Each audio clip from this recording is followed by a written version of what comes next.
பாதுகாக்கப்பட்ட வனவிலங்கான சருமானின் 8 உடல் உறுப்புகளை வைத்திருந்ததாக எஃப்ஆர்யூ எனும் மத்திய சேமப்படை உறுப்பினர்கள் எண்மர் மீது இங்குள்ள செஷன்ஸ் நீதிமன்றத்தில் இன்று குற்றம் சாட்டப்பட்டது.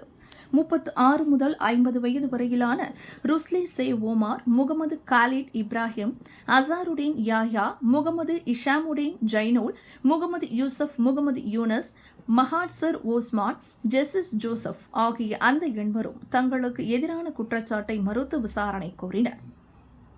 தங்கள் வாகனத்தின் பின்புறம் தோம்பு ஒன்றில் சருமானின் 8 உடல் பாகங்களை முறையான அனுமதியின்றி வைத்திருந்ததாக அந்த பாதுகாப்பு படை உறுப்பினர்கள் மீது குற்றஞ்சாட்டப்பட்டுள்ளது.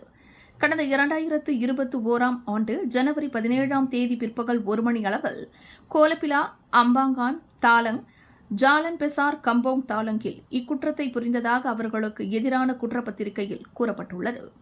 தண்டனை சட்டத்தின் 60(1) பிரிவின் கீழ் தண்டனை விதிக்க வகை செய்யும் அதே சட்டத்தின் 34வது பிரிவு மற்றும் தண்டனை சட்டத்தின் 60(1)(p) பிரிவின் கீழ் அவர்களுக்கு எதிராக குற்றச்சாட்டு கொண்டுவரப்பட்டுள்ளது. இச்சட்டப்பிரிவின் கீழ் குற்றவாளி என நிரூபிக்கப்படுவோருக்கு 50,000 ரிங்கிட் வரையிலான அபராதம், 2 ஆண்டுகளுக்கும் மேற்போகாத சிறை அல்லது இரண்டுமே விதிக்கப்படும்.